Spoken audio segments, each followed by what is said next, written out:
Assalamualaikum warahmatullahi wabarakatuh. Perkenalkan kami dari kelas A23 ingin mempresentasikan terkait tugas UAS yang berjudul Optimasi Random Forest dengan Smooth dan Hyperparameter Tuning untuk prediksi diabetes. Nah, untuk anggotanya sendiri ada Muhammad Rizky Maulana, Muhammad Ramdhani dengan NIM untuk Rizky 05 dan juga untuk Ramdhani itu 03. Bisa kita lihat di sini untuk artikelnya. Di sini ada abstrak. Penelitian ini bertujuan untuk mengoptimalkan algoritma random forest untuk prediksi diabetes melalui penerapan synthetic minority oversampling technique atau disingkat SMOTH dan hyperparameter tuning.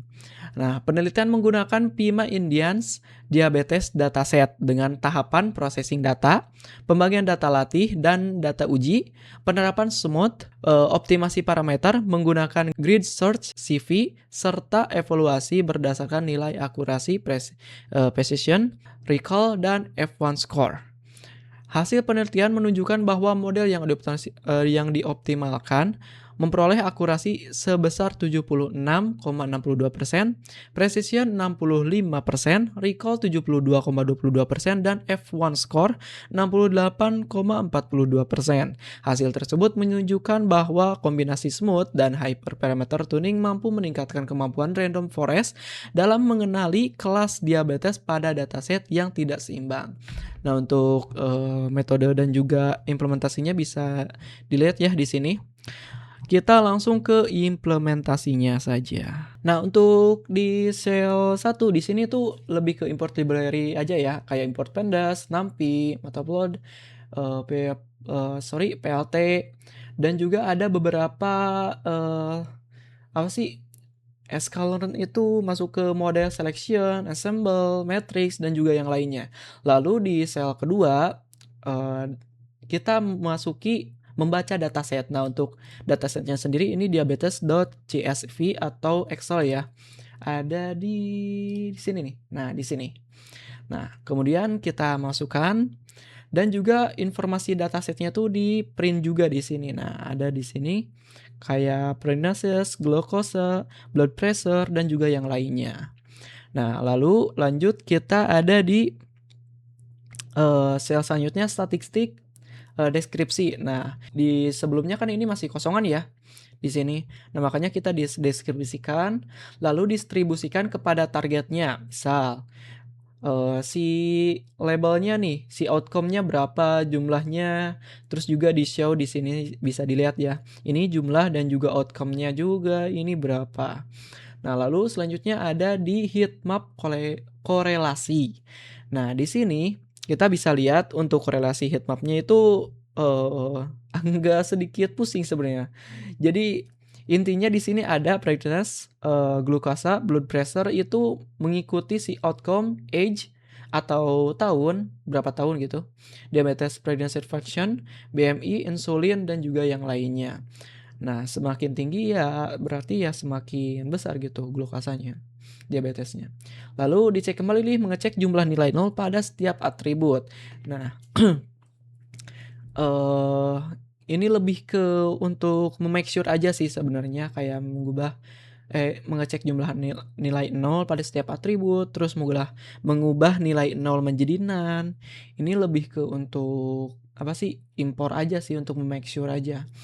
Nah, terus setelah di make sure kita mengisi missing value menggunakan median.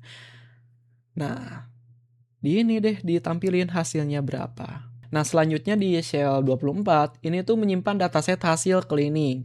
Nah, disimpan dulu nih gitu. Nah, nanti lalu memisahkan fitur dan juga targetnya kayak gimana, kayak X dan juga Y yang dari atas sana. Kemudian setelah didapat jumlah fitur dan juga jumlah targetnya, kita membagi data training dan juga testingnya.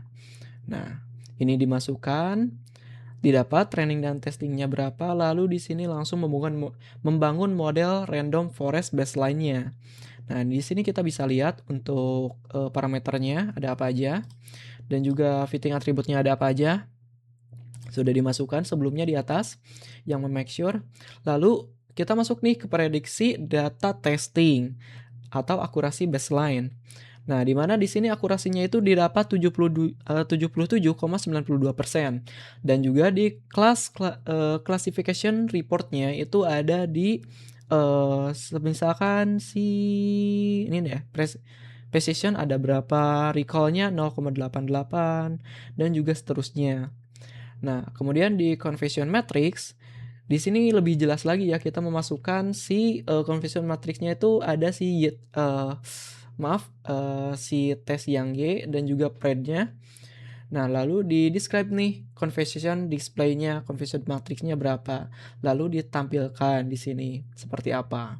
Untuk fitur importance-nya, kita memasukkan dulu data frame-nya nih berapa. Misalkan si fitur itu menjadi data X columns dan juga importance-nya itu RF fitur importance.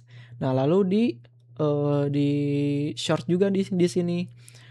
Ini berapa nih dari yang si nilainya tuh terbesar nih, importance-nya paling besar berapa.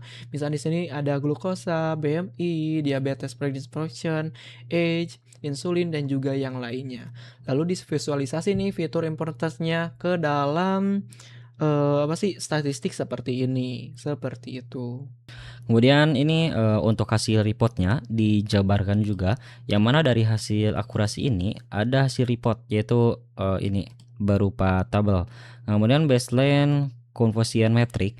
Nah, di sini juga ada yaitu muncul array, yang mana ini memunculkan data array, dan kemudian ini ada fitur importance.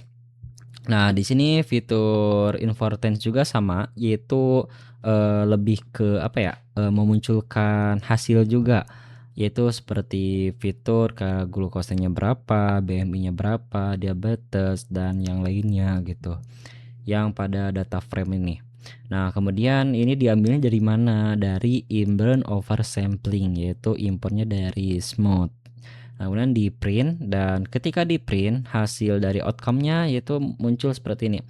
400 itu sama yang kedua, kolom kedua itu 214.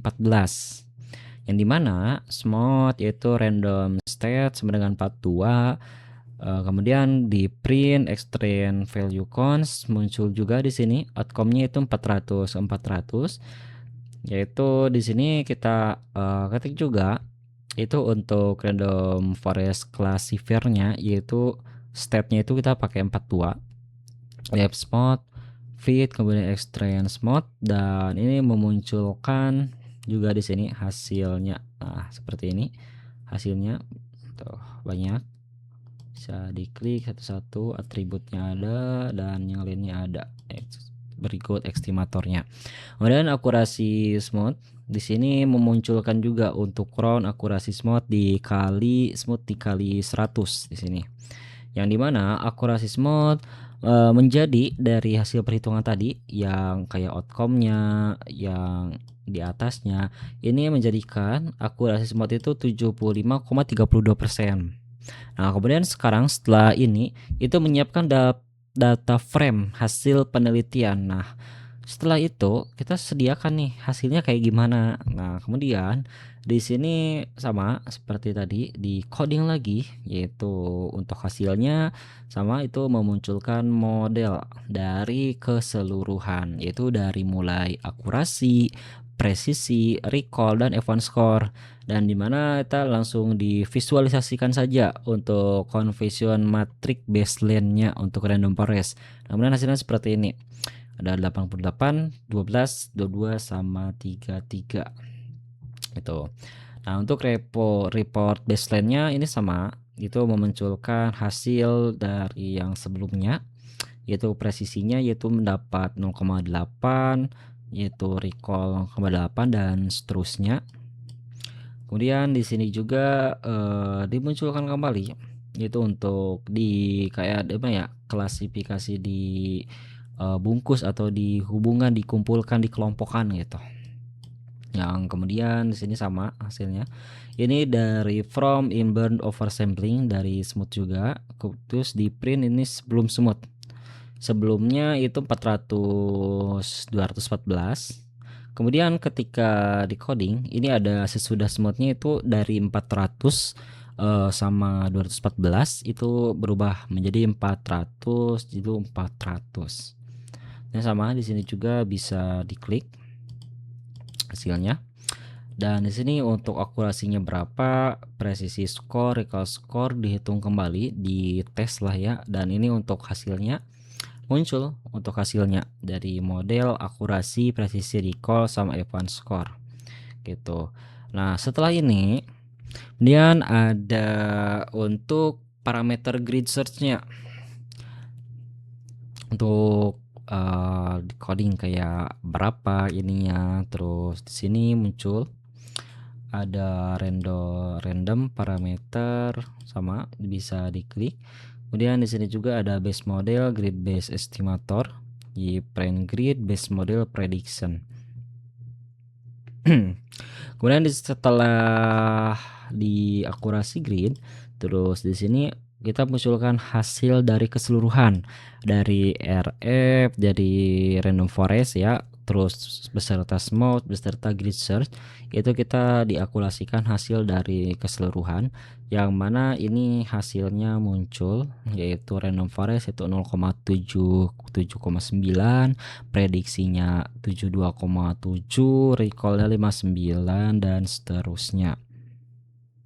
Nah, kemudian ini untuk grid search-nya itu di random stage 42 di estimator, yang mana ini untuk scoringnya pakai F1, pakai F1, kemudian di print juga untuk base parameter atau parameter terbaik itu muncul di sini, ada di akhir. Nah, di sini akurasi yaitu 0,76, presisi 0,65, recall 0,72, F1 0,68. Oke, lanjut. Di sini didapat ya untuk hasil dari RF atau random forest dan juga smooth dan juga grid search. Nah, lalu kita dijabarkan nih untuk memakai statistik seperti ini atau matriks. Kita didapat untuk akurasinya itu, presisinya itu ada di 0,84 dan juga 0,65. Untuk recall-nya 0,79 dan juga 0,72. Dan untuk di bagian bawahnya juga ini udah ada ya makro Whiten Avicii juga. Nah, lalu kita di short lagi nih untuk si data frame-nya gitu. Jadi kolom di mana glukosanya itu importance-nya itu 0,27 dan juga BMI-nya 0,19 dan seterusnya.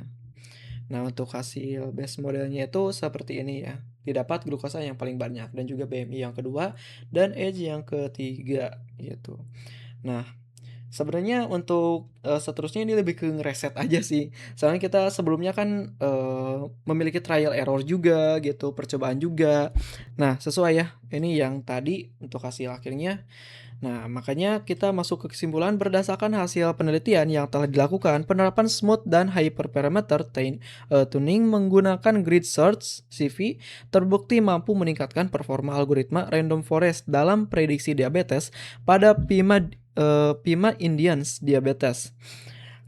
Model terbaik menghasilkan akurasi sebesar 76,62, precisionnya 65%, recallnya 72%, dan F1 skornya itu 68,42%. Meskipun nilai akurasinya sedikit lebih rendah dibandingkan